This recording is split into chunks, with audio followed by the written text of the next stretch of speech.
It is my great honor to present the last panel and express my gratitude, because usually for the last panel people are scared that there are going to be more panelists than the audience members, and this has not happened, which is a great joy to me. The panel is very important. Well, Radosław Sikorski already told us that if we were to stop and think how to understand Karski's message and his heritage, and how it is that we could find tools to influence a variety of communities, not only human rights specialists and professionals really understanding what homicide is all about or genocide is all about. Obviously, when trying to answer these questions, we encountered a number of solutions that we had been discussing before. In the international relations area, we do have the UN doctrine of the responsibility to protect. The responsibility to protect civilians under conditions of war and ethnic cleansing. In other words, we are actually talking about what Karski really focused on in the times of World War II. The fate of civilians, murdered civilians, Jewish civilians specifically. That was the point. Obviously, it was not the only occurrence, and Karski was more than aware of it. Hence, we decided that this last final panel ought to be totally different to what we had been witnessing before. I would like to welcome Assumpta Mugiraneza from Rwanda.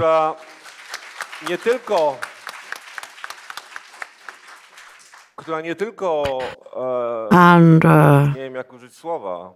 Assumpta is not only, well, I'm trying to seek a word here. She is not only part of a tribe that had suffered during the Rwandan cleansing. Well, Assumpta had managed to restore her family after having lost it, but also as a journalist and activist. She was actually writing about not really the theory, but the construct or structure of what happened to Rwandans, and she also referred to the Holocaust in her writings. That is obviously not the only reason for which we want to welcome her here. Nevertheless, that is a very interesting introduction to how we want to perceive that topic. We would like to welcome the Minister, Daniel Adam Rotfeld, our great friend, the Ambassador. Probably you do know that he is a very interesting personality. But he is also very, very modest. But I would like to emphasize his experience as an international lawyer and theoretician and analyst, and the practitioner of international relations in this particular area. We also have Anthony Dworkin, an analyst of the European Council for International Relations, a distinguished analyst and author of many writings in the area of the European Union, among others, as far as the European Union can assist us. Also, we have Mr. Akhavan of Montreal. He is an international lawyer, an authority. I met him at the BBC many years ago, and I decided then that this guy should be invited by us, and so we have invited him. And we do hope that he will help us understand elements of a variety of international institutions, tribunals and courts. The responsibility to protect, remains under huge political pressure. We ought to add something else here. Something that Sikorski said, that the Declaration of Human Rights had been the beginning of a road which brought a variety of detailed solutions. And the responsibility to protect is one of them. That is a doctrine which has been resolved only several years ago. Resolved with the great majority of the General Assembly of the UN present. Nevertheless, we are encountering very specific problems and issues and questions. Why is it that, well, Libya is a yes and Syria is a no? Why Rwanda was a no? Why didn't it happen in Rwanda? You have 10 minutes to do it. Thank you for this easy assignment. Thank you also for the invitation. It's a pleasure to be here. So the core idea behind the notion of the responsibility to protect goes back, I think, to some of the ideas that have already been mentioned in connection with Jan Karski and also, as discussed by Mr. Sikorski, the work of Raphael Lemkin. And there is a central idea, which is that the fate of individuals is not only a concern for the country whose citizens they are, but at a certain level, it's a concern for the world. This is the core idea behind the responsibility to protect, and its roots go back a long way, but it was substantially developed in the years after the Holocaust and the Second World War, partly through the notion of genocide that Mr. Sikorski discussed, partly through the notion of crimes against humanity, the idea that a crime can be not only against a specific group, but against humanity as a whole, which was first elaborated in the context of the Nuremberg trials, in the notion of human rights, and in the Geneva Conventions, which for the first time after World War II created crimes within civil wars that were punished internationally. So a whole set of beliefs and laws all going to protect the individual even against threats from his own state or her own state. These ideas then had another significant leap forward after the end of the Cold War. And we've mentioned already the genocide in Rwanda and the crimes committed in Bosnia. I think these galvanized the international community to a new level of engagement. And again, there was a set of institutions and laws that were created, or norms that were created. One was the rebirth of international justice through the tribunals for former Yugoslavia and Rwanda, and then the International Criminal Court.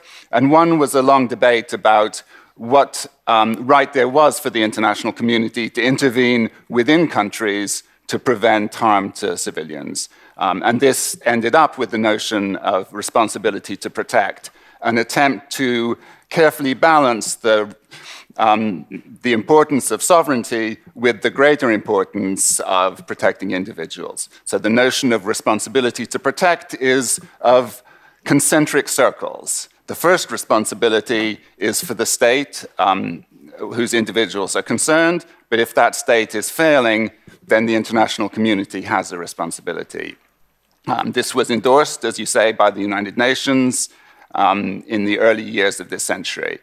And since then, it's been invoked in a number of situations. Libya was one where there was an intervention to protect civilians thought to be at risk, and also a referral to the International Criminal Court. It was also evoked in a slightly different way in the mediation that was undertaken in Kenya in the post-election violence after the 2007 election to try and prevent the situation getting out of control. So it's an important principle, but I would like to highlight in the rest of my contribution what seem to me some problems or tensions that remain, that yet have to be resolved before this ideal can be as effective as we'd like it to be. So I'll run through them quickly. The first is the question of legitimacy. What makes it legitimate for outside powers, outside countries, to become involved in a situation like Rwanda or Bosnia? That means sovereignty, you mean? The problem of state sovereignty. The problem of state sovereignty. And the question here, I think, is exactly the one you mentioned. According to the UN Charter, it's the Security Council that authorizes the use of force apart from self-defense. But as we know, the Security Council is a political body. It's not a moral body. And its record is very inconsistent. As you said, why in Libya, but not in Syria? The answer is because of the political alliance between Russia and the regime in Syria. So how far does legitimacy then depend on this political institution? Can we override it when crimes are taking place? We say we must go in even though one state on the Security Council for political reasons is protecting that country. But if we do that, what's to stop the principle then being abused by every country that wants to intervene? So that's the first problem. The second problem that I would mention is results, where I think now these principles were elaborated at a period of optimism.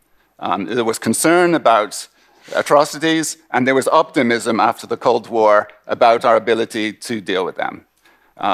Now I think we're a little less optimistic about our ability to intervene in a country in a way that's beneficial rather than harmful. And here I think the experience of interventions in Iraq and in Afghanistan, which were not humanitarian interventions, they were security interventions, but they were justified with a humanitarian rhetoric, has made us much more cautious about what can be done. And I think in the case of Syria, the problem is not only that there was no authorization from the Security Council, but it was also that the United States has really had very little desire to intervene in Syria because it fears that the consequences would be not an improvement in the situation, but a prolonged conflict. But at the same time, that caution, which is perhaps a good impulse, can easily become a weakness of will. And if we look at a situation like Central African Republic, where the UN peacekeeping force is entirely welcomed by the government, nevertheless, it's extremely understaffed and underfunded. So I think a lack of commitment exists alongside these questions about concern about the results.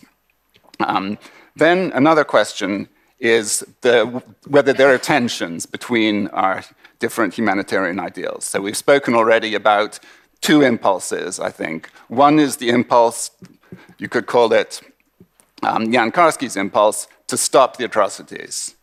This is what gives rise to the responsibility to protect. Then there's the other impulse, which perhaps Mr. Sikorski would label as Raphael Lemkin's impulse, which is to hold those responsible accountable before an international court. In an ideal world, these two would support each other. And sometimes one hears the phrase, no peace without justice. So a lasting peace must be founded on justice.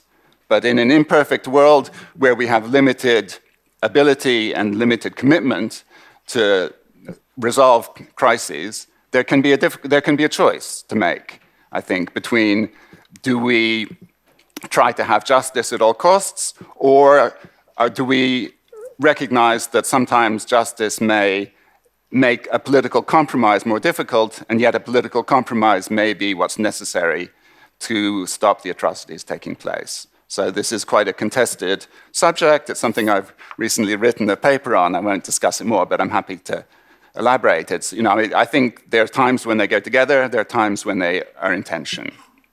And finally, most dangerously, I think, for the future of these ideals is, again, to go back to the sovereignty question, is the relationship between these two ideals, protection and accountability, and the question of what's been called regime change. I think we have to recognize that there is a degree of international concern and controversy around the Western humanitarian agenda, which is particularly acute in the case of regime change. And regime change, even in the case of Libya. So in Libya, there was authorized by the Security Council in the name explicitly invoking the name of the responsibility to protect, an intervention to stop the massacre of the citizens of eastern Libya who were threatened with imminent destruction by Colonel Gaddafi's forces. So far, so good. And yet, the military campaign that was authorized not only protected those people, but gave cover to the forces, the rebellion against Colonel Gaddafi that led to his overthrow. And at this point, a number of the countries that had voted for the resolution cried foul and said, this is going further than we meant. You're using this not only to protect civilians, but also to pursue a political agenda of getting rid of a leader that you oppose. And one sees similar controversies in other cases to do with the International Criminal Court, and particularly some of its African cases. All its cases are African, but some of them in particular. So I think there is a complication here, and it's a very resonant charge, which I think we have to look at. But from the Western point of view, the alternative to pursuing a military solution in Libya that got rid of Colonel Gaddafi would have been, in effect, to freeze the line of fighting across the country, to protect the civilians, okay, but not to push back. It would have been a permanent military occupation or protection regime, which would not have been sustainable in the longer term. So I think from the point of view of the countries that were intervening, there was a necessary step from the defensive action of protecting civilians to allowing the offense against Colonel Gaddafi to move forward. So for them, one was not possible without the other, and yet for other members of the international community, that was a separate step. And if you look at the speech that President Putin recently gave in Valdai, which was really a long charge sheet against the West for abusing international law, Libya was quite high on that charge, and one can be skeptical about President Putin's interpretation of international law, but still I think that some of these things need to be thought through carefully. And of course, the alternative perhaps to either a permanent war in Libya or the regime change might have been some sort of political settlement where Gaddafi left power, but of course the involvement of the International Criminal Court made that impossible because he was an indicted war criminal at that point, and so there wouldn't have been a place for him to leave power but not to face prosecution, which would have made him reluctant. So I think the complex of issues around the responsibility to protect and its place in the current international order is one that needs some further thought and some reflection, alongside, I hope, a greater commitment to make sure that these issues are resolved and the civilians are protected. Well, thank you very much. Dziękuję ogromne. Świetne wprowadzenie. Many thanks. A marvelous introduction. I would like to admit to a certain failure. Those of you who took a closer look at previous programs probably have unnoticed that we wanted to invite Ms. Samantha Powers, the current ambassador of the United States to the UN, for the main reason of The Problem from Hell, a book that she wrote and got a Pulitzer for.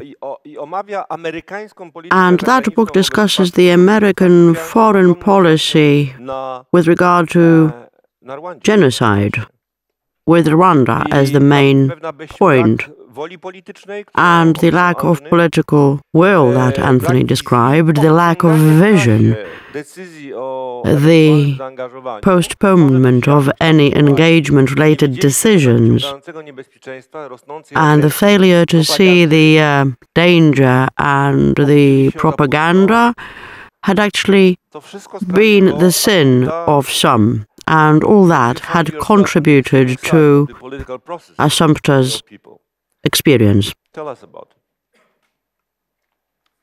Merci beaucoup. Thank you very much. C'est un peu impressionnant de me tenir ici pour parler du Rwanda après avoir passé autant de temps. I must say that I am greatly honored and impressed that I can deliver my intervention here after so many words said about Jan Karski, but I must say that Jan Karski is a personality who goes well beyond Polish borders, any kind of boundaries. He is simply a part of mankind. Given that particular framework, I wish to deliver my own testimony. The history or story I shall be telling is not only an external history of a nation, it is my own personal story. I will try to analyze it as well. Testimony does not suffice. Analysis is what matters. It is of fundamental and basic importance, also because it is very difficult to describe from the outside. Whenever I speak to or with the academia, I try to remind everyone that someone who does not speak English, German, French or Polish, obviously we could mention other languages here as well, cannot really declare him or herself to be a specialist in the Shoah or whatever happened after World War II. I do not wish to contradict my colleagues of the academia. I do not wish to deny their rights and responsibilities to analyze what went on in Rwanda. Nevertheless, I do emphasize that in order to emphasize the abyss which separates us, I also have my own boundaries. Why? Because it is my own story. I have been a witness, but I'm also trying to analyze what was going on. I wanted to mention the distance between us and Rwanda. I shall be talking about the borders between what we see and hear and can be sensitive to and what we can actually realize. In 1993, genocide did happen, as it did in July 2003. For the past 4 years, we had been in civil war.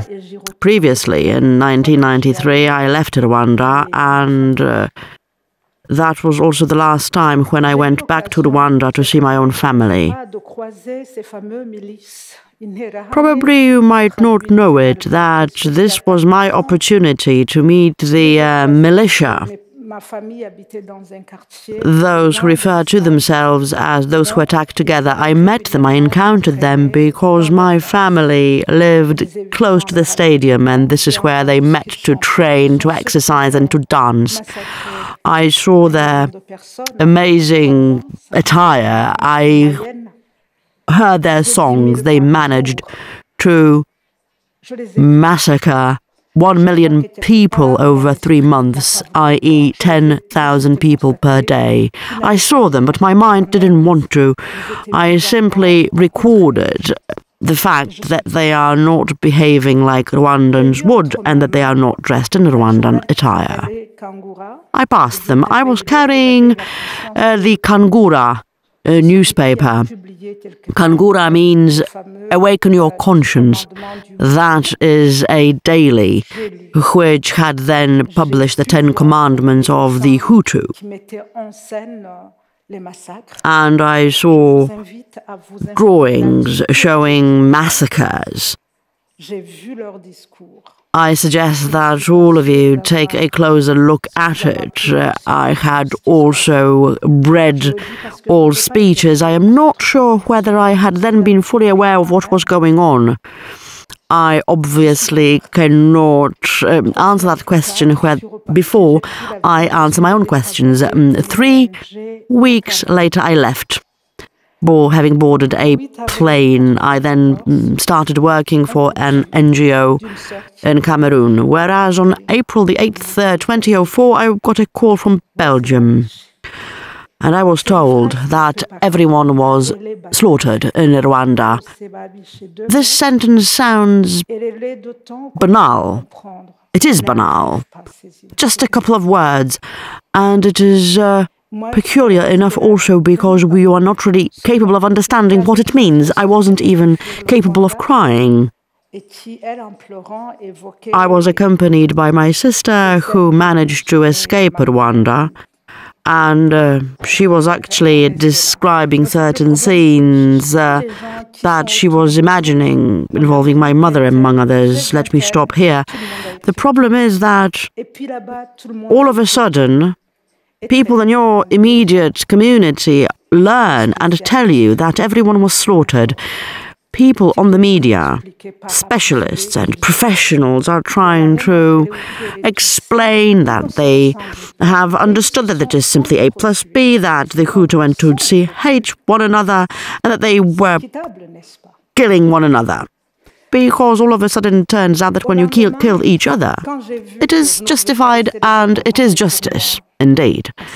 The next day, when I found that no one can actually speak for me because they were talking nonsense, although I was born in Rwanda and I had been living in Rwanda for 20 years. This is something I could not understand. I concluded that it is my duty to try and understand, and this is when I decided to use the Shoah paradigm. A number of things had to be considered. The distance, which I had the luxury of being able to accept as my own. But Rwanda is a faraway land, a faraway world that seems wild and savage. Africans or tribes slaughtering each other are something that do not bother us here in the West. I went back to France very soon, and actually I was taking all this in the capital of human rights, in Paris.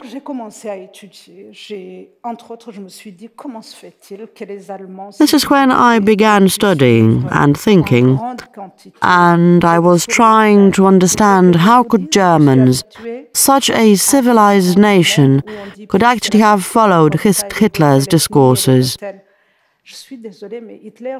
We live in an interesting world, neither savage nor wise. I had never noticed Hitler to look as an Aryan. Should, and I could not understand how could Goebbels actually pull thousands and millions of people into their discourse. I cannot say that this brought me some peace, but I decided that if I could understand that, I could understand what was going on in my own country. Obviously, I failed to understand everything, but I understood some of it, specifically when it comes to our cowardice.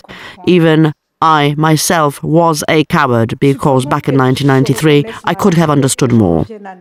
Let us assume that I am going to admit that I was a coward and I'm going to take a step back to try and understand. Let us try and imagine that I could understand how serious the situation was.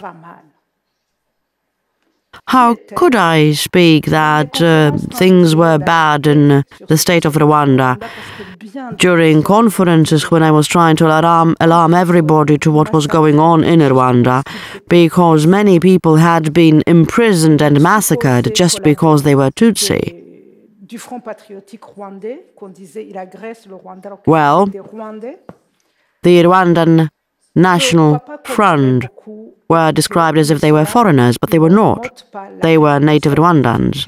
No one was really listening to me, nevertheless, or no one would have listened to me. Nevertheless, I do feel responsibility for my own history, my own story, and theirs. And at this point in time, I would like to come back to Jan Karski's story.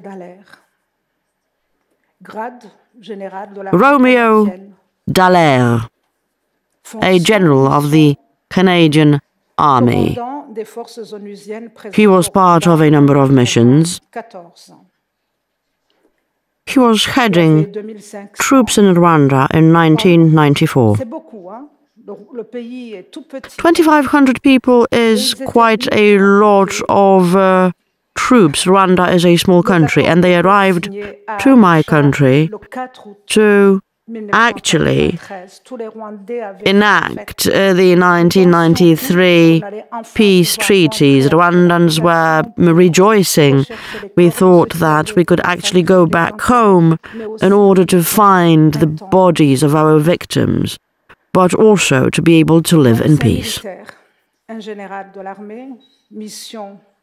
So here we have an army general at a mission. He had the commander of a battalion to be responsible for protecting peace in Rwanda. On April the 7th,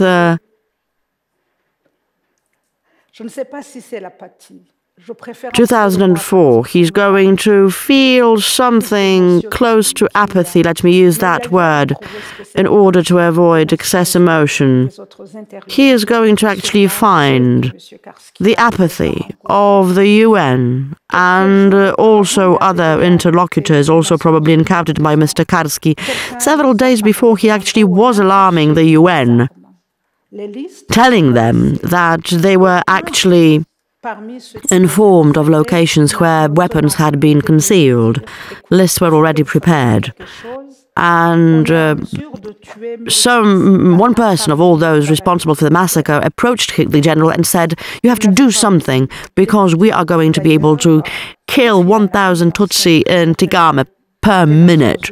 And Kofi Annan, the then Secretary General of the UN, had actually admitted that he received that fax message, because that was back in the facsimile times. But he received so many alarming messages that when he actually came to Rwanda later on, well, to apologize, the Rwandan president at the time left the room on the 7th. Instead of receiving the support that he wanted, he was refused consent. 10 Belgian UN troops were actually stopped by the guard because they tried to protect a woman, the prime minister of the government at the time. Then in opposition they were stopped and the woman was murdered, and 10 UN troops were deprived of their weapons and murdered as well. On the 11th, that is 4 days later, a very weird order was given for the UN troops to leave Rwanda, leaving 150 or 200 troops on site. I do not want to go on, I know that my time is short, but that guy, that gentleman, had given a warning, then he was accused of crying. He spent 3 months trying to find out who is going to leave, who is going to remain on site. He was not a Frenchman. He wanted as many UN troops as possible to stay. He was not a Belgian. He was not young. And he was really somebody. But still, his word was not enough. Then he fell ill. People liked listening to him, and he was invited to speak at before many an audience. And actually it was declared that what happened was his fault. He was actually accused of not having fulfilled his task. I will not comment. Nevertheless, let me close with the following declaration, that on July the 9th, 1994, people dressed in rags of the Rwandan National Front. And I am not mixing up the two here. I'm not mixing up the Rwandan National Front, who are now fighting against rebels. Well, then they had overthrown Hariam, and they had actually stopped the genocide. The UN introduced certain international justice measures, and ever since, Rwanda had actually understood that all these beautiful concepts, protection and human rights, were meant to work, whereas actually, to tell you the truth, everything is simply passing us by.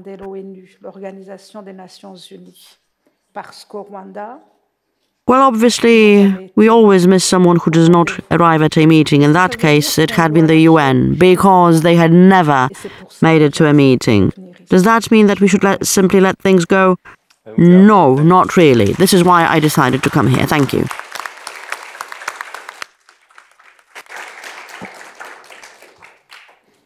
Ta historia nie dzieje się w przeszłości jak This is a story that is not a story of the far past, like the Shoah. That is yesterday's story. It affects people, very, very specific people.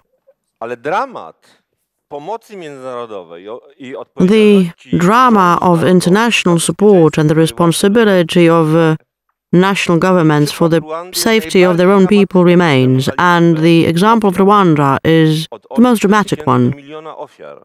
800,000 to 1 million victims over a very short time span, over weeks, 2 months, I believe. Nie wielką technologią zbrojną, And it was not about huge armament technology that was used. Anything that they had, they used.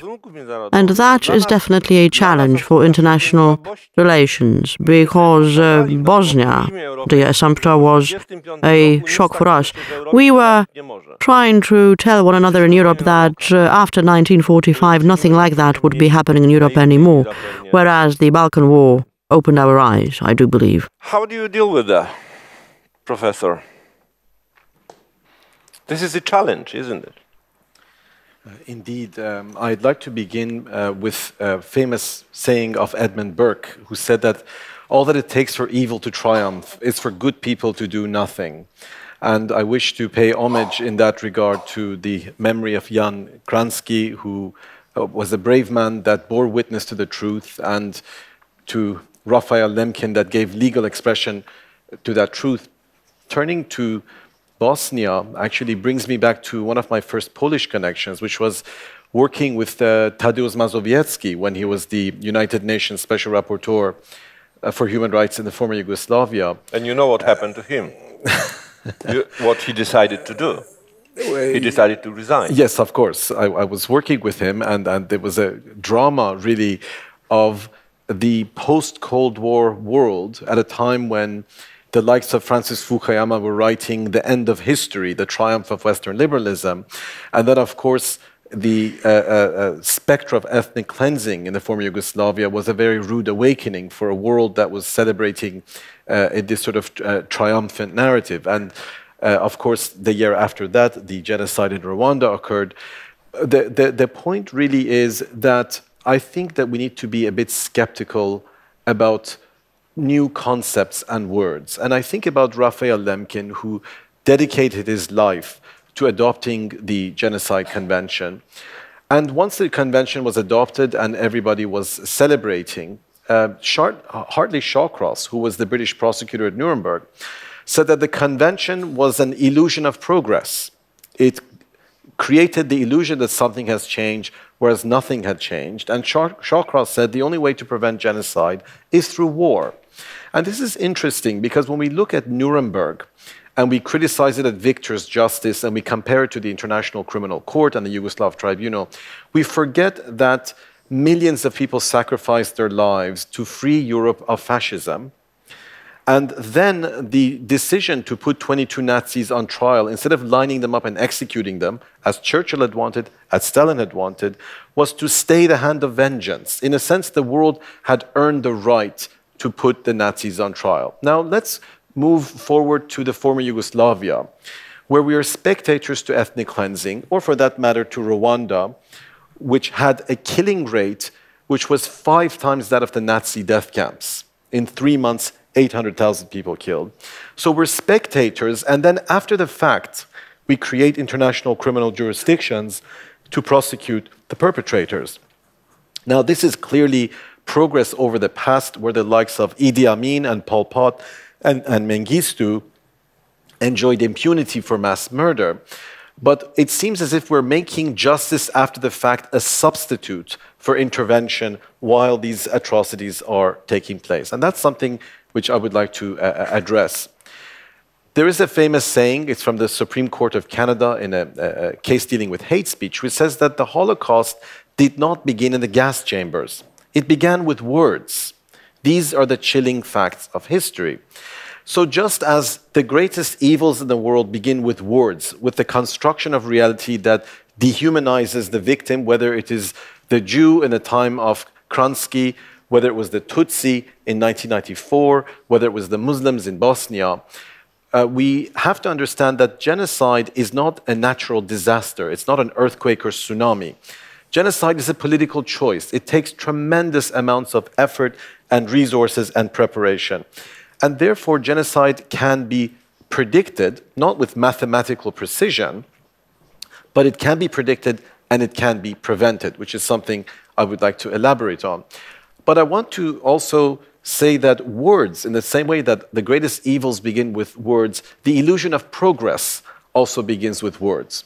Whether it was the term genocide, which created the illusion that we have actually adopted a convention, therefore we're going to prosecute those that perpetrated this crime. It was at least 40 years before the UN established the first tribunal. And even today, we see the International Criminal Court is a very weak institution. And even when the Security Council refers the case, let's say, of Sudan with respect to the mass atrocities in Darfur, it does almost nothing to pressure the Sudanese government to actually surrender those that have been indicted. So we have this illusion that, oh, we have an International Criminal Court, therefore we've taken a significant step forwards. Oh, we have the concept of the responsibility to protect. Well, the first use of that concept was after Russia's invasion of Georgia. If you look back at the diplomatic record, you see that Putin said that we are going to protect the persecuted South Ossetian minority. So we have to step back, and instead of celebrating, sometimes in a very self-righteous way, these new concepts which come about once every few years, we have to take a hard look at our political will to do what is necessary to save human lives. I want to go back to Rwanda, and our dear friend Assumpta spoke about what happened in Rwanda as someone who herself experienced it in a very intimate way. And she explained that the United Nations had 2,500 peacekeepers on the ground. Now, when I was a prosecutor at The Hague, and I investigated the ethnic cleansing cases in Bosnia, Srebrenica, and also the first cases in Rwanda, one of the cases I looked at, which Assumpta will know, was the case of George Rutaganda, who was the deputy of the Interahamwe militia, the génocidaire that she referred to.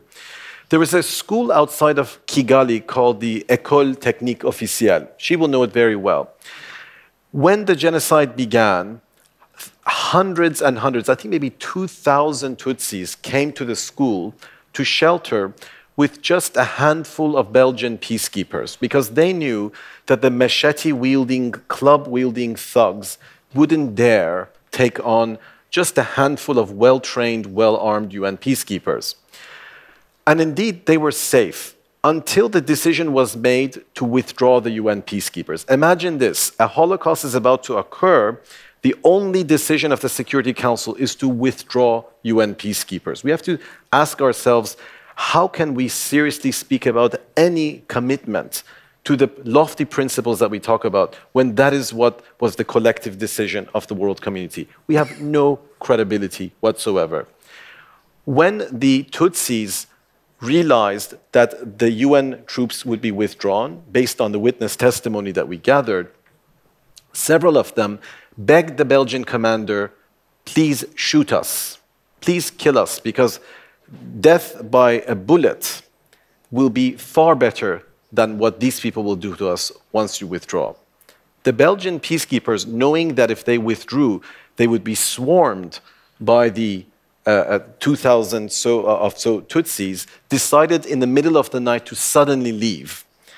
And as they left, these civilians were running after them, begging them to stay. Within one day, almost every single one of those 2,000, with two exceptions, were killed. And the two that were exceptions had big gashes in their head, and they were assumed to be dead. They became our witnesses for the prosecution of Rutaganda. That's just a small example of how many lives could have been saved if the world gave a damn about Africa, if the world gave a damn about Rwandans, if we really believed that they too are human beings like you and I. So this goes far beyond not having the right concepts, not having the right institutions. It's a fundamental question of political will. More fundamentally, it's a question of empathy, and whether when we talk about the Holocaust, events which are so far in the past that they're safe. We can denounce them without implicating us in the present. Have we really learned the lessons of the likes of Jan Karski? But I want to go back and show the true absurdity of what happened in Rwanda. Never mind the UN peacekeepers. Never mind that Romeo Dallaire had written this famous fax to Kofi Annan, who was Undersecretary for Peacekeeping, back in January of 1994, as you mentioned. In 1993, beginning in 1992, there was a radio station, Radio Télévision Libre des Mille Collines. Our friend knows this much better than I do.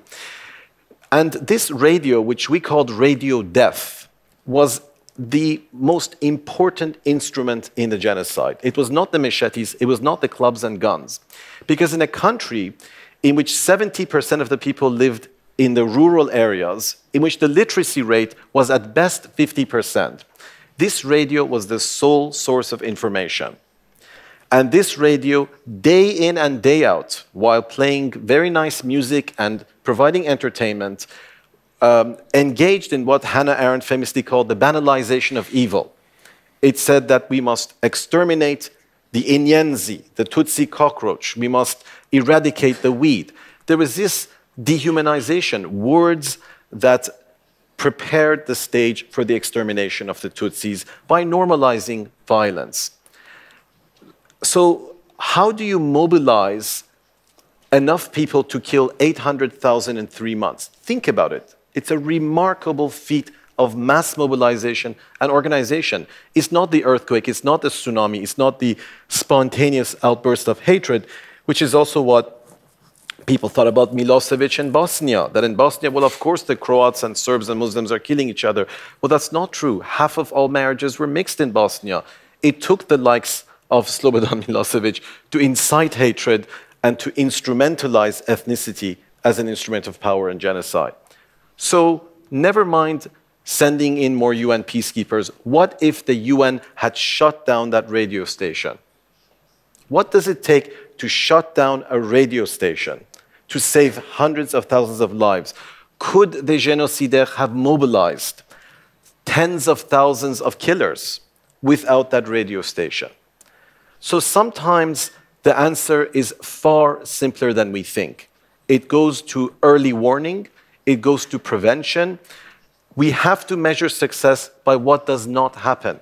And I'm speaking here as a former war crimes prosecutor that loves courts and prosecuting the bad guy, but by the time you have someone in court, it's already too late. Too many people have been killed, too many lives have been forever broken. And as Hannah Arendt said after the Nuremberg judgment, she said that these crimes explode the limits of the law. For these crimes, no punishment is enough. So while I have been a lifelong advocate of the International Criminal Court, the importance of eradicating impunity and punishing the perpetrators of these crimes, we must rethink our efforts. We must think in terms of what does not happen. The success stories are those that never end up on the agenda of the UN Security Council. They never become part of CNN headline news. Just very quickly, I'll give you some success stories, which you haven't heard about.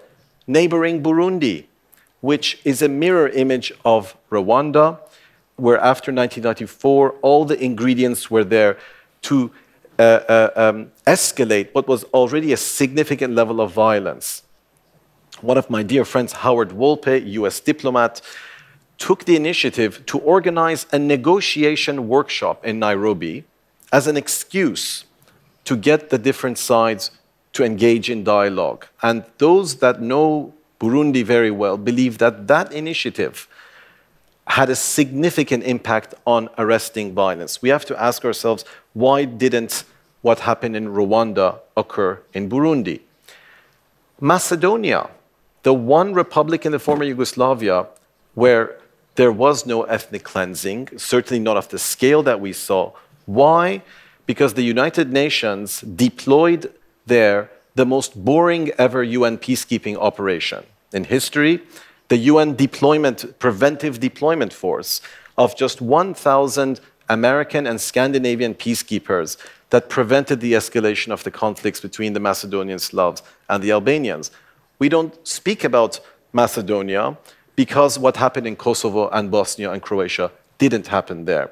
So we need to rethink our whole paradigm. The final point which I would like to make, which brings me back to my region of the world, the Middle East, and the horrors that we see today transpiring there, is to explain that what we see today has been a long time in the making. We only notice what is happening when this British jihadist decapitates the American journalist in front of the cameras. But it took a long time to produce that British jihadist. It took decades of cynical, short-sighted politics, support of corrupt authoritarian regimes, and the deliberate use of religious extremism as an instrument of power, including by our Western allies, including by our own intelligence agencies, to create the horrors that we see today, to create the genocide of the Yazidis and the Christians in Iraq. Just very quickly, we know about the Soviet invasion of Afghanistan, the decade in which 1.5 million Afghans were murdered. We know about support for the Mujahideen that ultimately defeated the Soviets. But think about what happened in 1989 in a country deeply traumatized by a decade of violence, awash with weapons and jihadists. What did the world do? They abandoned Afghanistan because Afghanistan didn't matter anymore. The Mujahideen had served their purpose of defeating the Soviets, so we left this festering wound in the region. And do you know when we noticed? September 11th. That's when people remembered once again that there's a place on the map called Afghanistan. Let's look at my country of origin, Iran. And these are very complex stories. During the 1980s, tens of thousands of political prisoners were executed in Iran. In Europe, 250 dissidents, including the fathers of my friends, were murdered in Berlin, in Paris, in Vienna. Rarely, if ever, was there an investigation, while the European countries were more than happy to buy Iran's cheap oil. When did the world notice? When we realized that this fanatical regime may get nuclear capability. During the Iran-Iraq war, the West supported Saddam Hussein. He gassed 200,000 Kurdish civilians in 1988. No one said anything. When did we notice? When he invaded Kuwait. I could go on and on about the role of countries like Saudi Arabia in arming and training extremists and exporting Wahhabism. One could go on for a long time. But all this to say that we need to understand that these band-aid solutions are not going to work.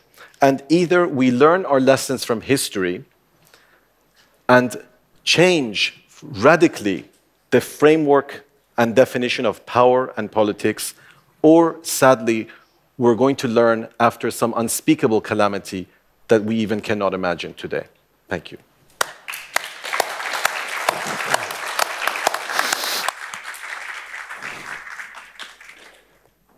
Panie profesorze, panie ministrze, bo odwołuję się do dwóch... Professor, Minister, I am referring to both your functions here.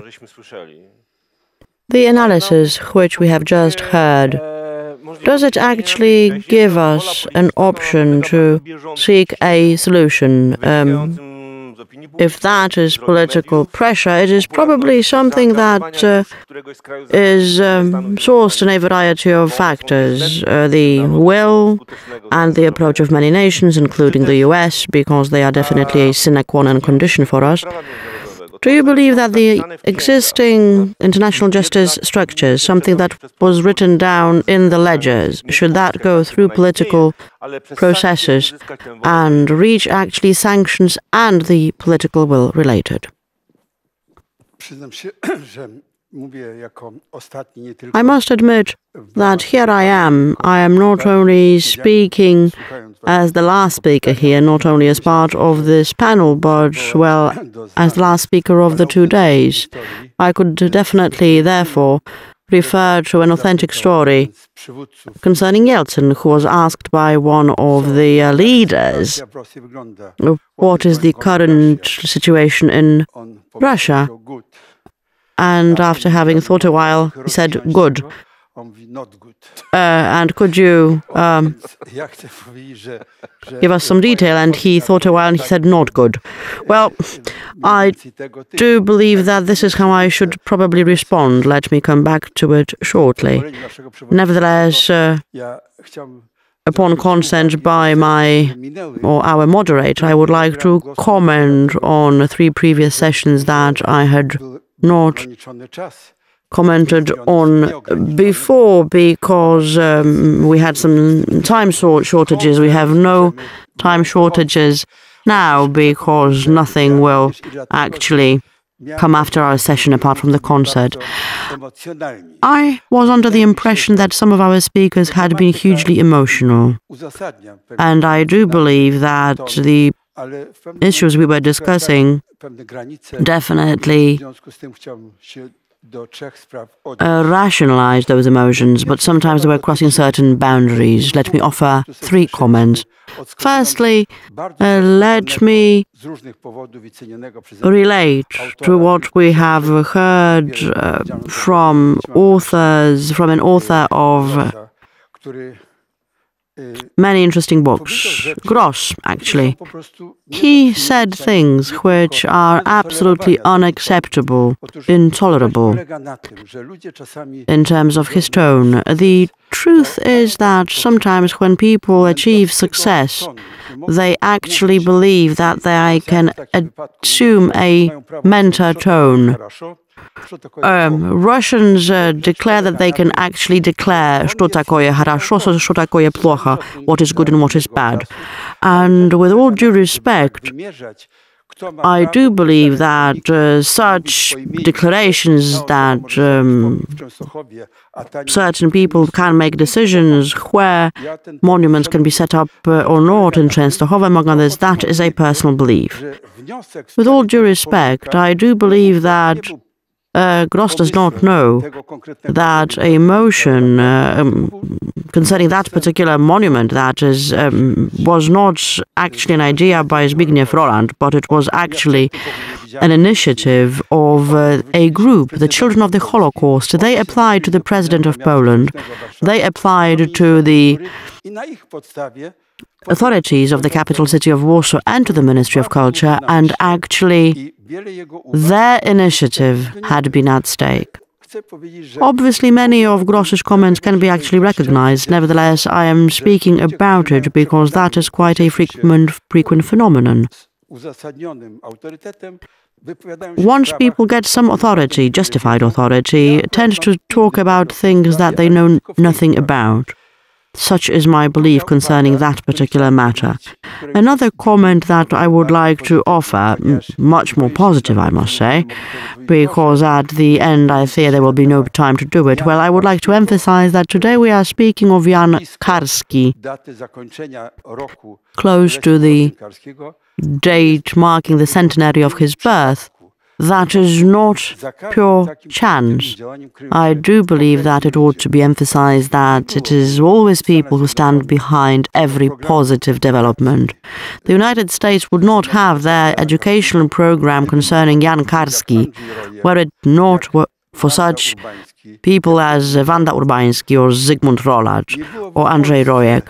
And Poland would not have such extensive information were it not for Ewa Wierzyńska, who actually launched the project as part of the Museum of Polish History.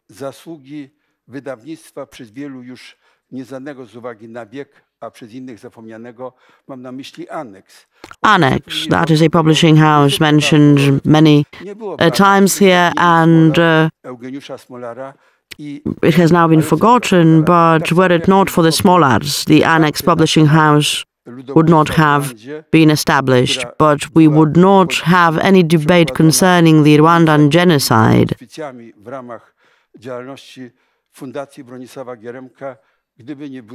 Such discussion organized under the auspices of the Geremex Foundation, were it not for Ms. Kurska, who actually was the driving force behind the publishing of a book by Lemkin. This book was published this year. 40, 50 years after Lemkin's death. And in Poland, Lemkin is mentioned in a variety of contexts because that is required for political reasons of the moment. Let me emphasize that Lemkin actually deserves much more than just being used as a political argument. He actually became a persona or a personality who actually promoted a specific idea and gave it form and gave it content, international legal content, and among others. Today, that content has been transformed into international law. And what we are discussing in the context of the responsibility to protect also bears importance in the context of the Convention on the Prevention of Genocide. What you refer to as the UN doctrine is not really a doctrine. UN has no individual doctrines. UN is an association of 194 countries. Many countries have different options to take action. And let me offer a side comment, because we often hear a very simplified version that all countries in the UN are equal. Well, not really referring to Orwell and his animal thesis that all countries are equal, but some countries are more equal than others. But it goes without saying that some countries can do more as part of the Security Council.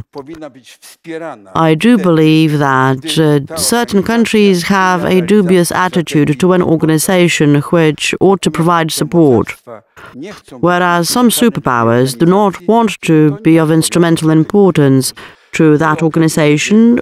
Should such attitude not be in line with their policy? At some point in time, the US were considered to be of key importance because their resolutions were all being passed. This is how Russia uses the UN today. In other words, that is not an organization which is a separate, independent, abstract body. It is simply a forum where interests of different countries can clash, interests of superpowers included.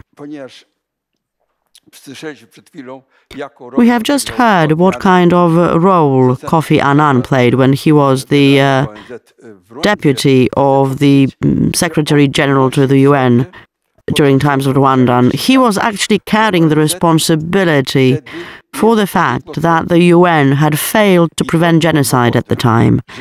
And that actually was the reason for which, when he actually became Secretary General, this is actually why he actually began speaking of the matter, declaring that it is absolutely out of the question for the world to simply watch genocide and mass murders and fail to react.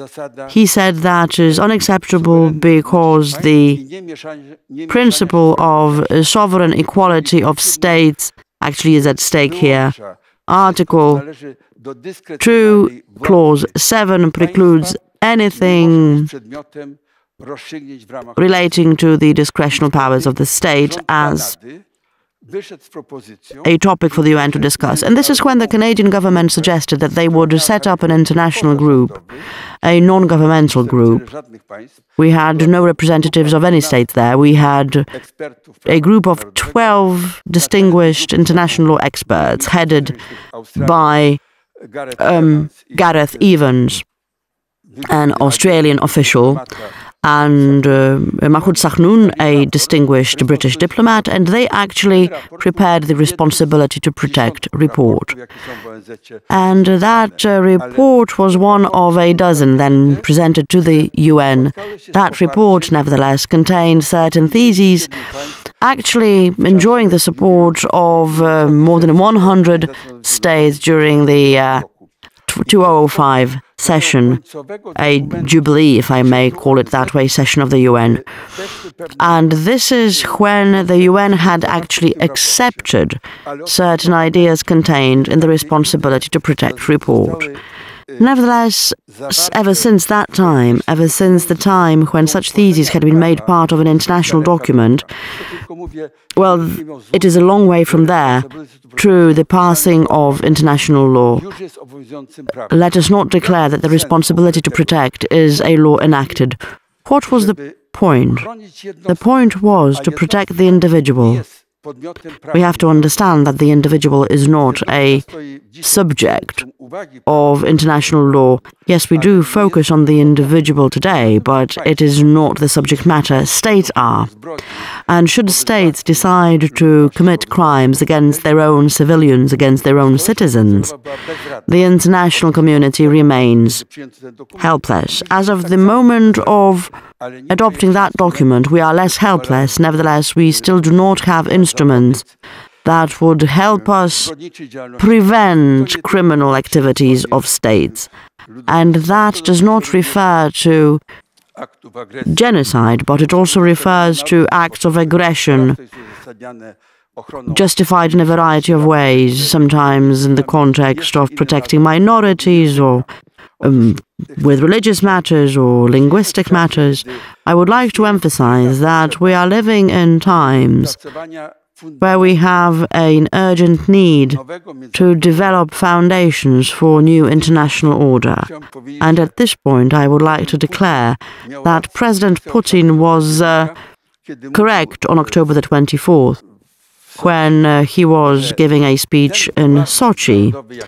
He said that the international order of olden times is over, is exhausted. If I were to advise President Putin, I would tell him that no, this order has not been exhausted. This order is incomplete. It does not respond to new needs. In other words, it is not true what Putin said, that since the old order has been exhausted and we do not have a new order yet, Russia will not ask anybody for consent to implement her interests. This is what he said, that we are not going to ask anybody for consent. Russia does not have the duty to ask. Nevertheless, Russia is obliged to conform to international law principles and rules which have been violated. Nevertheless, it is true what he said, that new rules will have to be worked out in order to meet the needs of the contemporary world. Now, coming back to our conference, I would like to say the following. I was listening to all speeches with great attention, and I concluded that we have the fundamental matter of responsibility to focus on. And what I am after here is the responsibility of states and of individuals. Jan Karski is a great example here. Very briefly, I would like to conform to what Bartoszewski said. If memory serves, he said that, well, he wrote a number of books over the last years.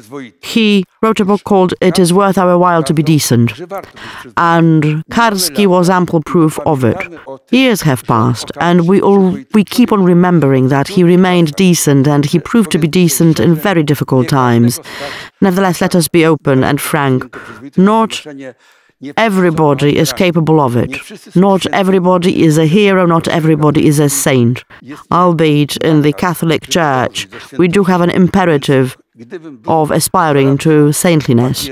So if I were to be advisors to popes, I would like to tell them that Karski is worth it to describe Karski in the categories of a saint. We do not have to be popes to be decent. We do not have to be popes to be role models for many. And I'm actually waiting for the Catholic Church to become a community where that idea shall ripen. If I were to be asked about Karski's motivation, I would like to emphasize what has been emphasized here, that Karski's motivation stemmed from deep Christian faith. He was very serious about his faith. Today, in the postmodern world, such attitudes are very, very rare. I would like to say that I prepared a quotation from a person who has not been quoted here and should have been. Of the many very important writings published during the most recent years concerning the Holocaust, I am actually not using the word Holocaust, I am speaking of the genocide against Jews. I believe that the Holocaust has become part of mass culture. A very bad American movie called The Holocaust introduced that particular term. Obviously, that is not the time or place for such discussion. Nevertheless, yes, we did have the genocide against Jews in Europe, and I would like to actually praise the Jan Karski Foundation, who published a book by Istvan Bibo, a distinguished Hungarian thinker, who said that it is necessary for everybody to look into her or his conscience without focus on achievement, but with a focus on responsibility. And I do believe that the element of individual and state responsibility is of key importance and is a key factor for us. Placing the individual should be obviously part of an international system. Nevertheless, the individual's rights and dignity ought to be protected by international law. And Bibo, in his marvelous essay, actually managed to blend the two. Another thing, Karol Modzelewski in his memoirs wrote that the international community is not a community brought together by tradition, by heroic acts, but that community is cemented by common blame and shame for shameful deeds. And I do believe that this is the wisest declaration throughout his memoirs. It expresses something that was most important for Karski. Karski was not only an official, he was much more. He was actually a human being with integral morality, and I must say that this morality is hugely important in politics and also a declaration for the future. Thank you. Assumpta, during the discussion earlier, one of the speakers has said that the language of Shoah, the language of the Holocaust, has been seen outside of Europe in a large, non-white European world, or American, as a part of the cultural aggression, part of the cultural sort of imposing the terms of reference which are not acceptable outside of Europe, outside of the... and adding the conflict on the Middle East, Palestinian-Israeli conflict, etc., became part of the politics. Do you accept, because of your studies of Shoah, and because of you consider it somehow relevant to seek answers to what have happened in Rwanda, do you see this argument of the white man burden, and you certainly are not white and you are not a man, so you are the right person to ask. Do you think that there is something in it? The rejection of Shoah by the countries, non-European countries?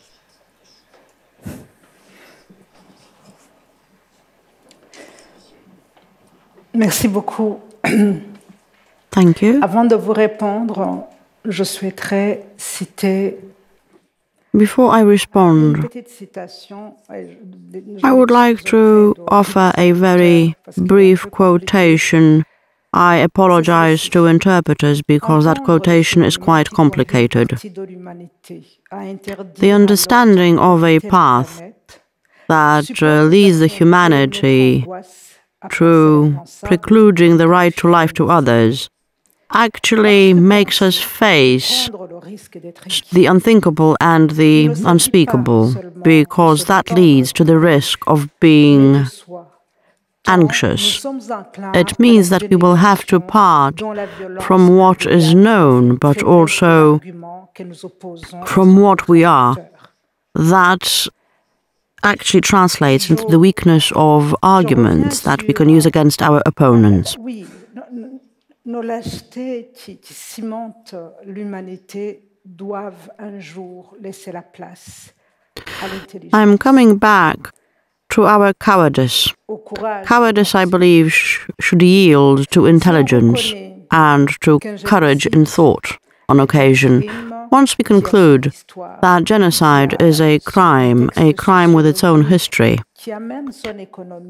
with its own sociological context and its own economy, because it is the history or story of man and mankind, we would have to conclude that primarily what we are facing is crime against humanity. That crime became possible because the remaining part of mankind gave up and agreed to some of our community being wiped off the face of the planet. Against what right? Nobody knows. And that is the foundation upon which we can conclude that the extermination of Jews, I believe that we should be very open about it, and the terms that we use. I do believe, therefore, that the extermination of Jews is about an era, a nation, and a time. But once we conclude that, I believe that such conclusions are atrocious. Why?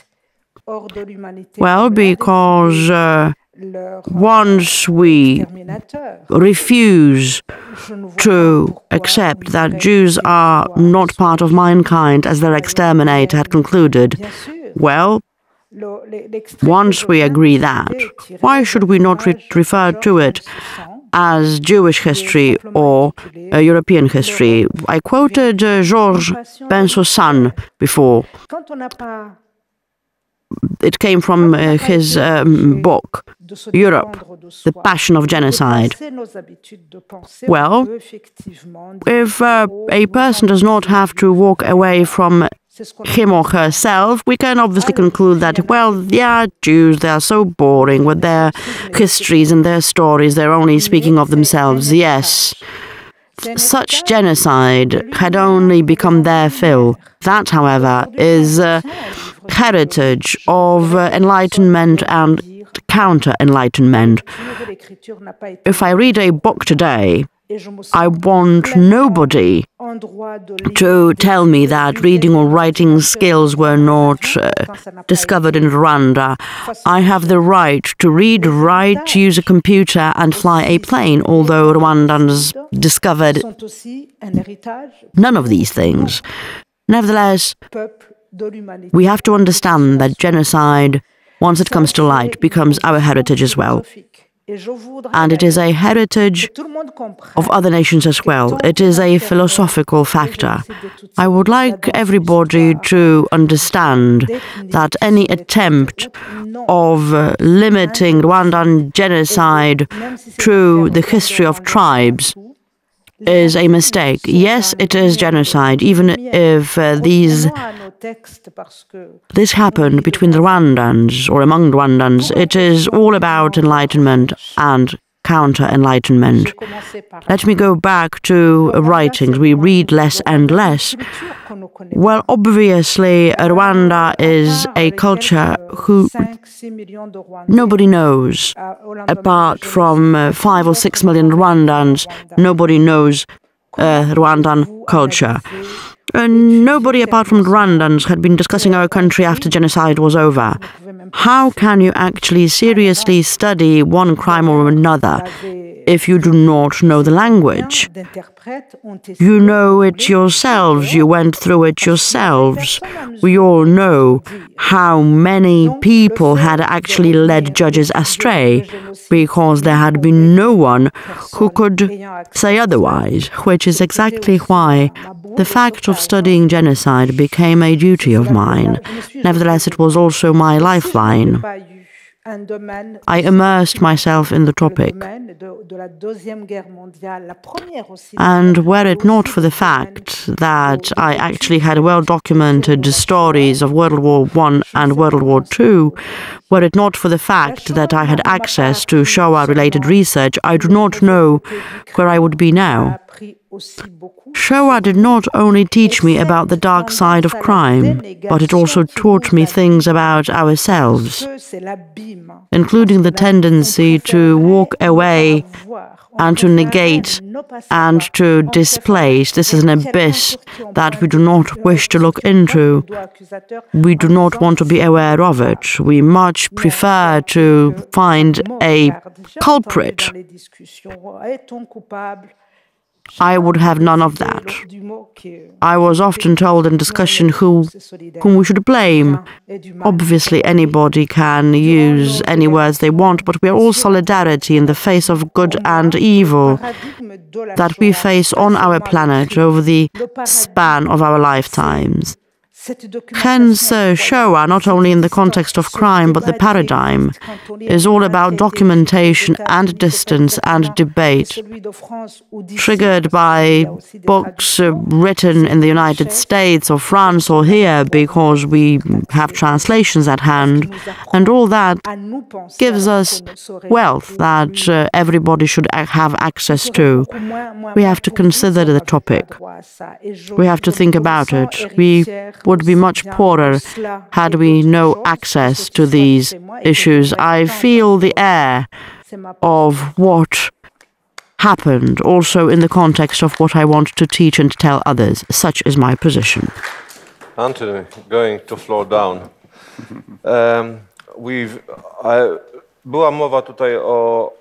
We have been talking of a compromise of a certain idea because of the so-called regime change. But we can also compromise the ideas of humanitarian interventions in the context of Iraq primarily. I found a great internet sketch that we did not show here. The American soldier kicks the doors. Knock, knock, who's there? Freedom and democracy. And an American diplomat, if memory serves, said that you cannot introduce democracy from a level of 12,000 meters with several thousand bombs. And that is quite dramatic, because without the political will of the US, nothing can be done. Because only the UK have actually a story of specific intervention, including humanitarian intervention through colonialism. So we have to understand whether the knock-knock who's there was policy had been used. This is something we have to consider, not to mention the skepticism of the international order in certain states, because that idea was actually violated in the name of selected regimes. Yes, well, I was admiring the pictures before. I thought they were an eloquent group of photographs that you had assembled. You like that? They all spoke to different aspects of the humanitarian dilemma. We can have them back. I think that another writer that I know in America called this democracy at the point of a gun. And I think... Here they are. Very good, yes. They're all very good. It's us, freedom and democracy. I think that is one of the American legacy of Iraq particularly, is one of the biggest obstacles at the moment to mounting an effective international response to atrocities. But it's a double-headed problem. One is the shame of what was done, a violation of international law, and an action that killed a great number of Iraqis and that left the country in a terrible state, whose consequences we continue to see to this day. But the other side of it was, so some of it was a feeling of of guilt, that it tainted the notion of intervention for humanitarian reasons, even though, as I said, it wasn't really a humanitarian intervention. Nevertheless, it tainted that ideal. But at the same time, also, it created a sense that it's more difficult than we think to use military force for humanitarian purposes. And here, I think, to my mind, this is why we're at a complicated moment now. Because on the one hand, there is a noble ideal which has been tainted by the legacy of what the United States did, and yet many of us would still want, in some cases, to see intervention even without the authorization of the Security Council. In Rwanda, I think this wasn't really the problem, because there was actually a UN force there. There would have been, I think, if the United States had supported it, there would have been UN approval for greater action. But there are cases where such a thing wouldn't be forthcoming, and we might still want to see international action. On the other hand, I think we have to be very conscious of the limits of what military action can achieve. So we want to protect humanity. We can see a kind of a more noble form of humanitarian intervention that we'd like to distinguish from the politically tainted form of intervention that we saw in Iraq. And yet, I think, somehow the lesson is that these things have consequences, that all military intervention has a consequence. Which is not to say that it's not right. I was in favor of more intervention in Rwanda. I was in favor of earlier intervention in Bosnia. But, more recently in Libya, I think we need to, it's a difficult question whether the consequences of the intervention in Libya are such that we should rethink it. I supported the intervention in Libya when it took place. I thought this was a legitimate intervention for humanitarian reasons.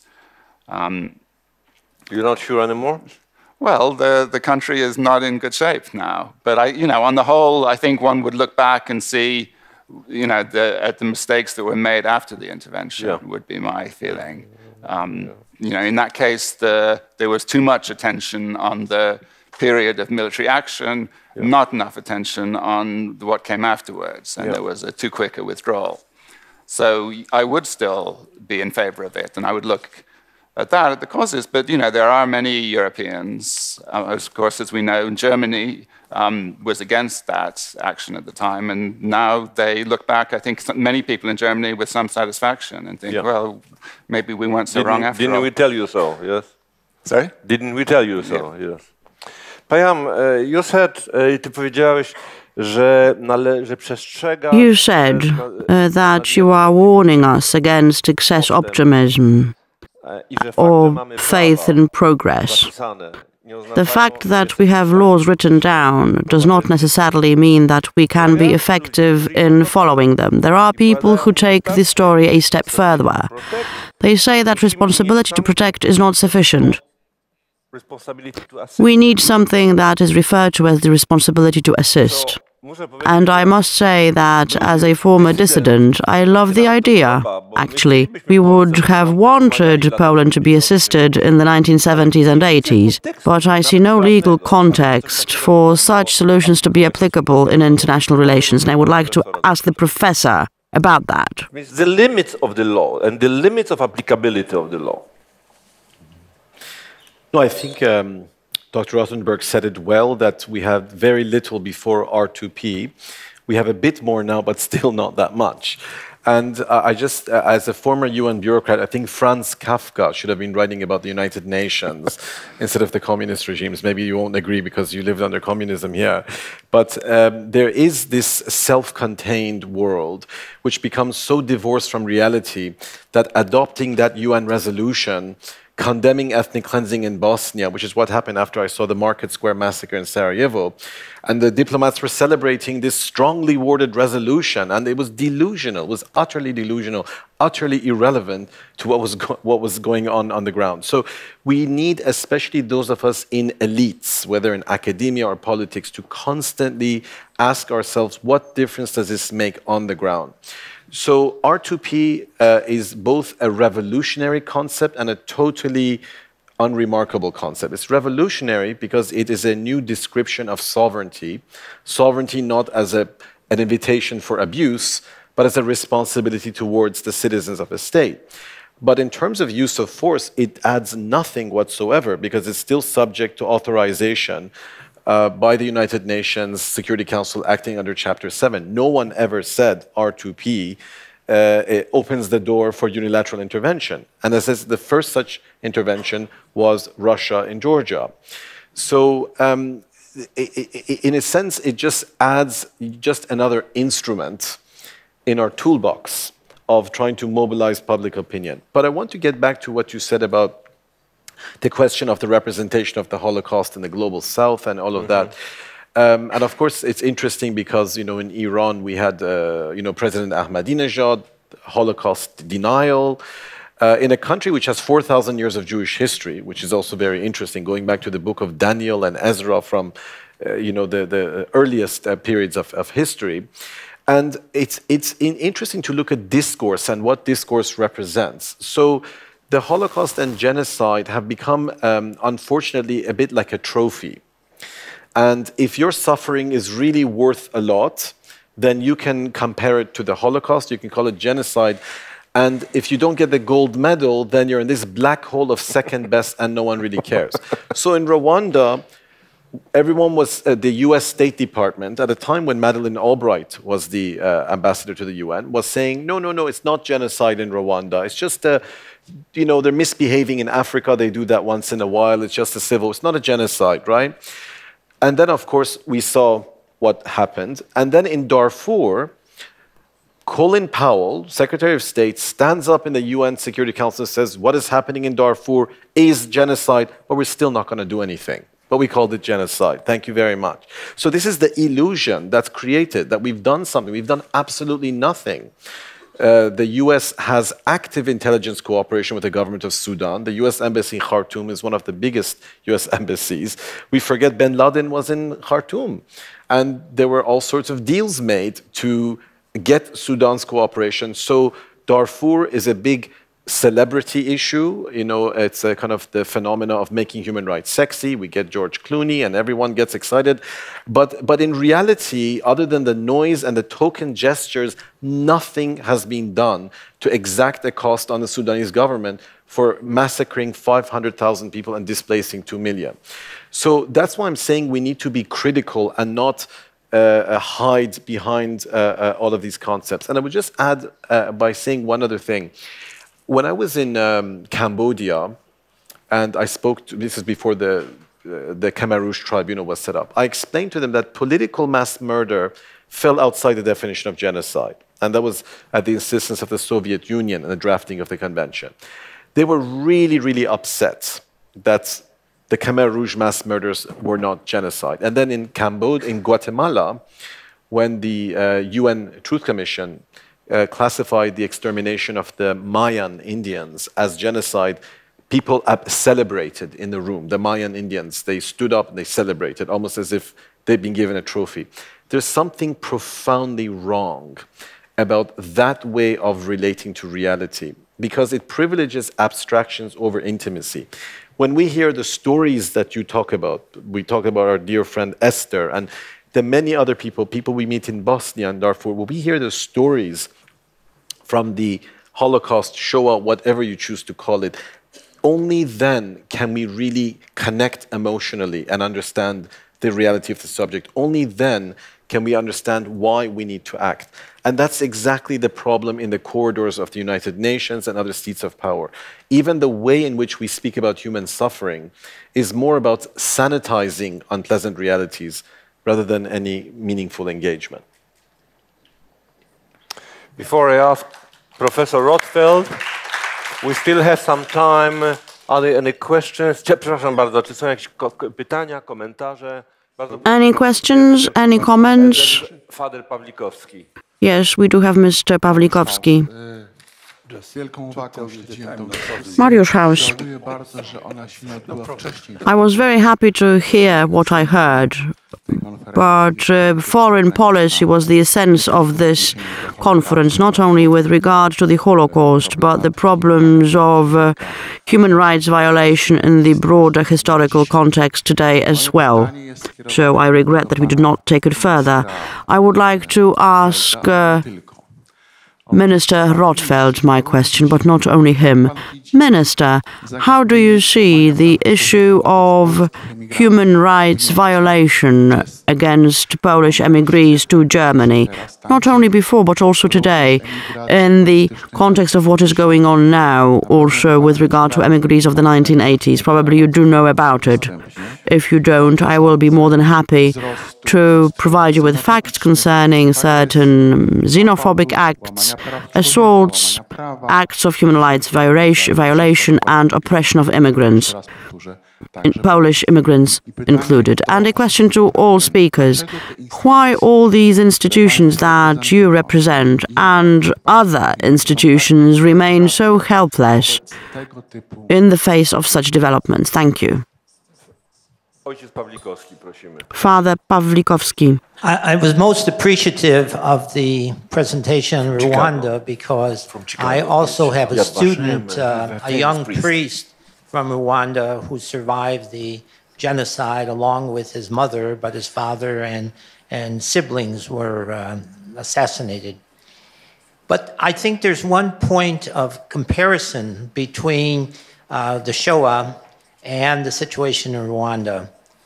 Rwanda was percentage-wise the most Catholic country in Africa.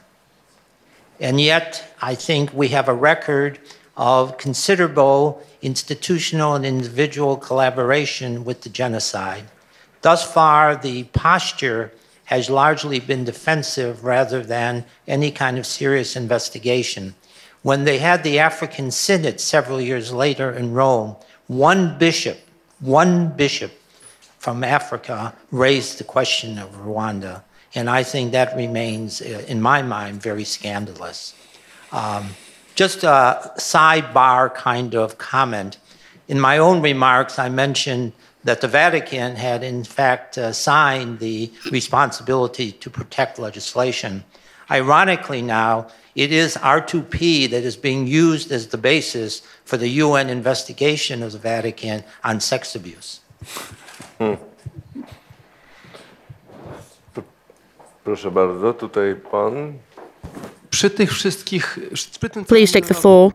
Well, given all that acquis, if today Jews wanted to settle in Europe, they would not be let in, because the administrations of individual countries, being pressured by different sets of rules, actually are generating their own acquis of rules precluding people from entering because they can bring only trouble, administrative trouble included. But we also have a symbol of the taboo, that is the fact that concentration camps were not really bombed to an equal extent. I do believe that such is human nature.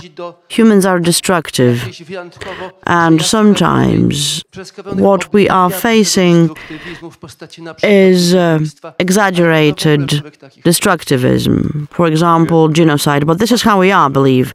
Yes, we had a gentleman who wanted to take the floor as well. Go ahead. Hello, my name is Thomas McLeese. I might get a little long-winded. I'll try and keep it short. I just took a lot of notes, and they're all relevant. Question. Yes, it's a question. So there was a lot of talk about responsibility of the individual and the responsibility of the state. In my opinion, I feel like the state in an ideal democracy would represent the individual, and so they kind of go hand in hand. I don't know what you guys think, but my question is, like, because of 9/11, as someone stated previously, I don't remember who, America then and all the forces entered Iraq and Afghanistan to try and fix the problem, to attack the terrorists that attacked the country. And the data behind that is that, you know, attacking Saddam Hussein for humanitarian reasons, which was kind of a front as, you do say, Saddam Hussein killed in a total of 23 years 1,800,000 people. I just researched this during the panel. And whereas in Rwanda, during 3 months, there were, as you said, 800,000 people killed. And so how do we justify, like, why is the public more interested in the conflict of the Middle East now? I understand it was relevant back in 2001 when we were attacked from that region, but now, like, everything that the media tells us is about Syria, was about Libya, about things that are happening in the Middle East and Muslim countries. And there's a lot of things happening in Africa, and Central Africa and Western Africa, that should be on topics discussed as well. My second question is, what can we do? We should ask ourselves, like, what does this mean for us? But what can we physically do? How can we act on this? Because I feel like it's really important that, yes, we realize these things, but this is all discussion. What can we physically do to compel action and change in the world now? Thank you. Okay. The last one, Aniu. So, we are going to have the final question. Time is running late. Karol Więź, the University of Warsaw. Short question. Do you think it is possible to change the system of European Union Security Council in close or long future? Thank you. Simple question. United Nations. United Nations, of course. Okay. Masz pytanie? Yeah. So I wanted to ask about, is there any way how we can solve the tension between human rights and the arguments used by cultural relativism? I mean, we know that there is a tension and there is no easy answer to that, but is there a way we can manage to, do some progress in context of human rights and their protection? This is Assumpta, you will take it. Tu vas répondre à ces questions? Tu vas répondre à ces questions? Okay. I will leave the speakers to pick up, because there are many questions, many problems, and I'm not sure I can divide the roles here. Professor, would you like? Sure, can I speak as last? Okay, Payam, so let's start with you. Pick something which is close to your heart. I will answer cultural relativism, UN Security Council reform, why we focus on Islam, and then I'll leave the other issues to the others. Actually, I'm not going to address all of those. I was just joking. But I think that the question of cultural relativism is very interesting. I was just with the Afghanistan Human Rights Commission, one of whose members was a prisoner of war at Bagram Air Force Base. Some people say he's Taliban, others say he's not. And I had the most fascinating conversation with him. I was born in Tehran, but I lived in the north of Tehran. And those in the north were from a different planet than those in the south of Tehran. That's part of the reason why we had the revolution. But I think that one of the biggest problems in the human rights community is we preach to the converted. And we need to engage those that are not within our own community and to engage them in dialogue. And we also need to have a certain humility to understand that there's a reason why even the Taliban, that is to us is a monster, thinks the way he does. We forget what happened to the orphans in Afghanistan after the Soviet mass murder, why the madrasa schools were set up in Pakistan with Saudi money, with American blessing, and how these children who basically were hungry, they needed food, were brainwashed and used. And so there's always a context, and it's much easier to point the finger and condemn rather than to understand why people are the way they are and to engage them in a meaningful way. So I think the cultural relativism thing isn't an abstract issue. It has to be always understood in context. And too often we have these liberal elites that don't want to get their hands dirty by actually going to the societies and understanding why people think the way they do. And maybe I just address one thing which goes back to your question about sort of Africa, the Islamic world, Europe. When I was working on Bosnia, the reason why there was a Yugoslav tribunal is because the victims were European. I'll be very blunt. That's the reason why the international community, with those images of the Bosnians behind barbed wires in the concentration camps emerged, the horror of the European leaders who weren't willing to do anything more significant was that we must set up a tribunal. Initially, it was a paper tiger. It was purely symbolic.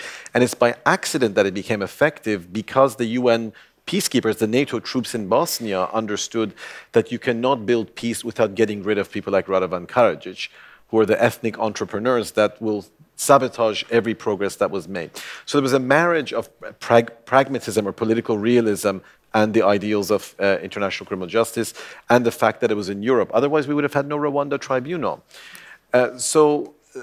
Notwithstanding the criticism, I do think it is fair to say that we do need to clean up our own backyard. We need to think about those societies that are in our immediate proximity. And I think the relationship between the Middle East and the West is, a very deeply entrenched relationship between self and other, but beyond that historical relationship, because of migration and a whole range of other issues, what happens there will affect us in a very direct way. And finally, your question about what citizens can do, I think it's daunting when you watch the news and you hear about Darfur and Rwanda and to ask, what can I do? Even if you're a minister in government, it may be difficult to see what you can do, which goes back to what I said earlier about early engagement. It's a bit like someone who's been chain-smoking, alcoholic, eating high cholesterol food all his life, and one day he wakes up, he's in bad health. Well, it took a long time to get there. So when I think, for example, about the example of the radio station in Rwanda, can we volunteer time and effort to building community, to engaging with civil society, and understanding that political change isn't about, instant gratification, that I want to make an intervention right here and eradicate all evil. It takes years of engagement to bring about change. But if you understand it in terms of successes measured by what doesn't happen, what if we create in these societies civil society groups that would be an obstacle against incitement to hatred, against incitement to violence, constituencies at the grassroots? And those could make the difference between mass murder and society at peace. So we should never underestimate our capacity for change if we understand that it's a long-term process. Assumpta, is there something? Il y a quelque chose que tu voudrais réagir? That is a process indeed.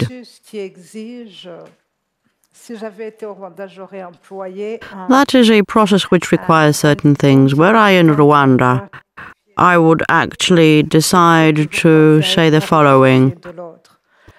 We have a saying that if you start drifting on one side of your car, you have to counter on the other. So what we are facing here is a naked cultural relativism. That can be very, very negative, but also very, very positive, as anything can probably. It is all about being responsible in the overall context. If cultural relativism tells us that someone is culturally different and has nothing to do with us, well, then why should we be part of the same mankind? That, however, stands in contradiction to the declaration that we do have human rights without any historical context. Nevertheless, it does seem to me that the historical context is very important. Speaking of human rights, if people, well, are killing one another to find something to eat, that requires a different definition. And what we need is time. Why? Well, because human rights, as we see them in Paris or Warsaw, that has nothing to do and has nothing in common of what we were encountering 20 years ago. I actually went to see a photographic exhibition, and during that exhibition, young Rwandan employees of the university said, well, really, Germany used to be two? They forgot.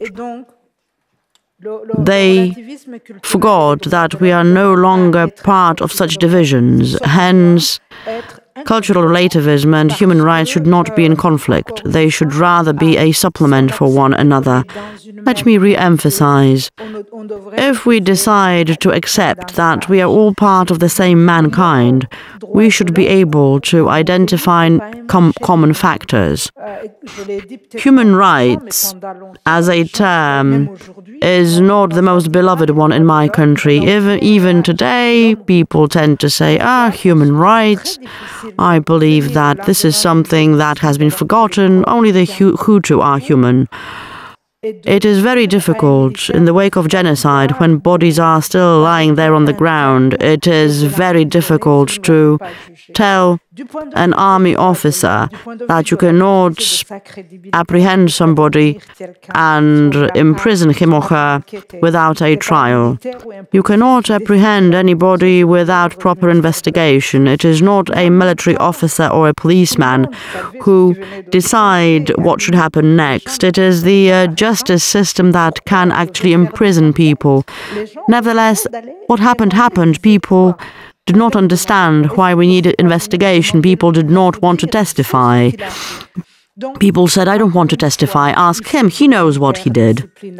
What we need is interdisciplinary development and time. People have to understand that they are partners.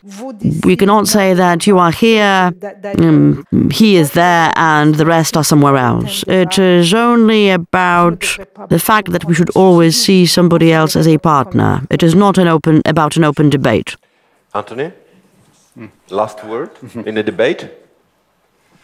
I think it's easy for us in the West. We sort of take human rights for granted as if it was, a settled part of what we believe in. And it's become almost too easy to refer to human rights in the West. But I think we have to remember that human rights, it's a challenging and difficult notion if you take it seriously. The idea that people have fundamental rights because of who they are, that the broader demands of society can't overcome, and it's something that we don't always observe in our own societies. It's something that someone spoke about migrants and about whether people are welcomed into Europe. I think we have to interrogate ourselves about our commitment to human rights in our own societies. And I think we have to interrogate ourselves about the message we send as far as human rights are internationally. You spoke before about whether there could be some responsibility to assist. And this is a question that I think comes up a lot in foreign policy. I think we're maybe too conscious of our weakness in the West now. We see power shifting away from the West, and so, we're worried about what we can achieve through intervention. And of course, it's very right to think about these things. But, quite often that can become an excuse for not criticizing a regime that we're working with, whether it's the government of Egypt or, whoever else. But I think that we should maintain a commitment to, not to gloss over human rights violations when they occur, at home and abroad. And I think, there are problems and difficulties, but we mustn't forget about the degree to which simply our leaders have limited capacity to think about too many problems at the same time. And people are thinking about Syria because Syria appears to threaten our societies. And of course, it's right to think about that. Very few people are thinking about the Central African Republic. But, this is a situation where mass crimes have taken place and, it's still on a knife edge whether they're going to recur. So we have to accept that our governments have a limited ability. And I think one of the things that we can do as citizens is to try and keep these things in focus, to campaign the interventions that we saw in the courts and the other interventions in Bosnia, in Rwanda, in Darfur. One can argue about how effective they were, but a lot of them were driven by public pressure. And so, you know, we as citizens have our responsibility as well. Thank you. I want to assure you that we care about Central African Republic because the Polish soldiers are there. Very good. Minister, the very last word. Znaczy ostatnia rzecz, którą ja bym chciał wymówić jako Well, the final or last thing that I would like to say as the former minister, well, my opinion on the matter is as follows. We have three fundamental issues here. Firstly, over the last 25 years, we were witness to 220 armed conflicts in individual countries, only 4 of which were actually conflicts between 2 states, or 2 or more states. The entire international law and international relations system focuses on relations between states, not domestic matters. India and Pakistan, the issue concerning Kashmir is the most long-term one. We also have the Eritrea and Ethiopian issues concerning the Eritrean secession. And then we have the American intervention in Iraq, and we have the Russian intervention in Georgia, where Russia had actually been a direct participant, not as a group of anonymous, non-branded troops. All these conflicts may be summed up in the following way. The international system is far from helpless, but it has become very limited. This is something that we have to say with great openness. Time is ripe for this to become the central and focal point at issue. What does it mean that we refer to an international system? It is an interstate system. The state remains and is the focal point at issue. What is a state? From the viewpoint of the concept, born more than 350 years ago, against the Peace of Westphalia, Hugo Grotius defined the state as a conglomerate of 3 elements: a defined community, a defined territory, and a defined authority. And regardless of what that authority is, whether it is democratic, despotic, whether it is a dictatorship or a part of a totalitarian system, it has to be executed. The international system does not require the state to be democratic. A very distinguished analyst, John Mearsheimer, drafted an article speaking of the liberty of democracy that provoked Putin. I do not know whether that was the actual truth, but definitely this guy provoked me into thinking, into wondering how the teachings of the school of realists differs from others. The school of American realists accepts the reality as it is. It accepts certain standards and principles, such as had been the fill of the 19th century conservatists, and since we are now meeting as part of an ecumenic community here we had a bishop here and a rabbi. Well, I cannot quote the rabbi, but I will quote the Pope,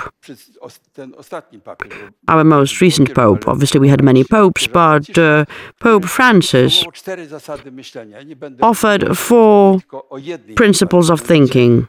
Let me only mention one. He said that reality is more important than the concept. Yes, indeed, the reality is more important than the concept, which is exactly why time is ripe for the authority to actually become part of the 3 of that conglomerate of community, territory and authority, and thus this authority ought to conform to certain criteria which should not introduce a specific political system, but they should actually force the state to respect the international debt it took on or it takes on. State cannot be free of any responsibility, and I would like to comment on the question concerning Poles in Germany. Well, I would like to declare that anybody who decides to travel to Germany has to understand that Germany has a German law to follow, not the international law. Germany follows German law. And I would like to emphasize that when I was responsible for security policy in the Ministry of Foreign Affairs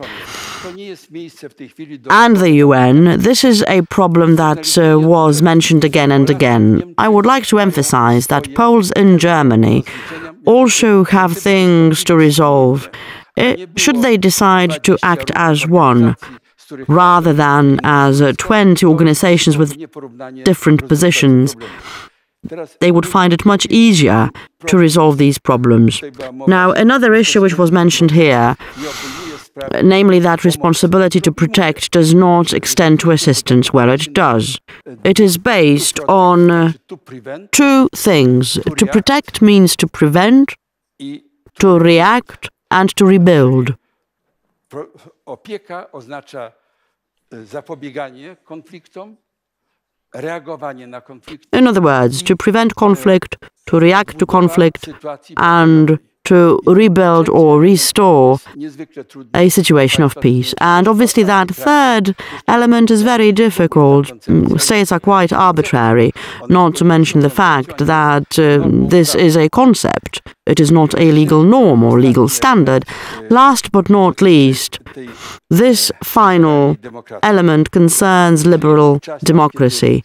We are now facing times when, for the past 25 years, this part of the world, liberal democracy, was actually considered to be obvious and universal, which is exactly why many young people, university graduates in Poland, are absolutely convinced that this is a given system. That is not necessarily so. Liberal democracy cannot be introduced to all regions of the world, not only because these regions do not have democrats, but also because communities themselves may not want it. They might be opting for patrimonial authority or for governments based on tradition, placing greater importance on collective rights rather than on individual rights. Without further ado, let me simply state that the world is not homogeneous, it is heterogeneous, and this is what ought to be reflected in this new system of international relations that is going to be born sooner or later. But probably it shall be established later rather than sooner, because early times only bring relations set up by great wars, in the wake of which superpowers force everybody to accept their rules, whereas actually reaching certain standards in times of peace takes a long time. Minister Sikorski said today that the Convention on the Preventing of Genocide was passed in a given year, and then it took us 3 years to actually enact it, to make it work, whereas it took the United States 40 years to ratify. The convention was born in 1948, and I believe that even not 40 but 50 years. I believe that the US ratified that particular convention in 1998.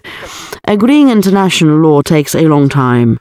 We are in the process, and as part of that process, we achieved greater success than anybody could expect. In closing, let me say that on December the 10th, we shall be celebrating the Human Rights Day. And if memory serves, on the initiative of Minister Sikorski, a page in the New York Times shall be entirely devoted to Jan Karski. Ladies and gentlemen, my great thanks go to our marvelous panelists. Thank you, Assumpta, that you decided to join us. I know that it is not your first time in Poland. I hope that it will not be the last. Professor, Minister, thank you for joining us here. Ladies and gentlemen, I am full of admiration. You have actually borne with us over the last 2 days. The topic was not easy, and the procedures tended to be quite tedious. Thank you. Well, the Educational Foundation, the Jan Karski Educational Foundation, will go on working. Let me tell you that one of the buildings of the Ministry of National Defense will carry the patronage of Jan Karski. I believe that both ministers we have to thank here, but also it is very important that the Academy for National Defense will be setting up the Jan Karski Department, focusing on the responsibility to protect. Because regardless of what our President tells us, that the era of interventions is over, nevertheless, I do believe that once the bell tolls, our troops will be carried off to missions. Hence, we do need a location to collect experience, military experience, civilian experience, and the experience of working with NGOs. I would like to close this conference being very, very, very tired, but also happy that you have all decided to join us here. Thank you very much.